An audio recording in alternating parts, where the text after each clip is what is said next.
ఈ ఉదయకాలం ఈ వాగ్దానం మీకోసం ఎలా ఉన్నారు? బాగున్నారా? పొద్దున్న లేచారా? పాస్టర్ ప్రవీణ్ యూట్యూబ్ నుండి అద్భుతమైన వర్తమానాలు, వాగ్దానాలు, ప్రార్థనలు అన్నీ జరుగుతున్నాయి. రిసీవ్ చేసుకోండి. మీరు కూడా దేవుల్లో బలపడండి. ఈరోజు ఏ స్థితి మీకున్న ధైర్యం తెచ్చుకోండి. చూడండి, 86వ కీర్తన 17వ వచనంలో చక్కటి మాట రాయబడింది కదా. నీవు నాకు సహాయుడు, నన్ను ఆదరించున్నావు. నా పగవారు సిగ్గుపడినట్లు శుభకరమైన ఆనవాళ్ళు నాకు కనపరచు. నీ పగవారు సిగ్గుపడే విధంగా శుభకరమైన ఆనవాళ్ళు దేవుడు కనపరిచి తన కృపని మెండుగా నీపై చూపబోతుండగా ధైర్యంగా ఉండండి. ప్రతి విషయంలో దేవుని తట్టు చూడండి.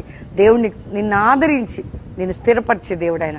తండ్రి, రక్షణ లేని రక్షణ, రోగులకు స్వస్థత, అప్పులు, ఆర్థిక, కోర్టు కేసులు, భూ సంబంధమైన బంధకాలు, గర్భఫలం లేని స్థితి అన్నిటి నుంచి విడిపించి ఇతర దేశాల్లో మా ప్రియులని, ఉన్న దేశంలో మా బిడ్డలందరినీ కాపాడమని, మ్యారేజ్ డే, బర్త్డే బిడ్డలను బ్లెస్ చేస్తూ కల్వరి మినిస్ట్రీకి, మా కుటుంబానికి మీరు అందరికీ తోడై ఉండమని యేసు నామములో అడుగుచున్నాము తండ్రి. Amen, amen, amen. Pastor Praveen official Insta follow అవ్వండి. ఆగస్టు 28 ఉంది 50 దినాల ప్రారంభ సభ.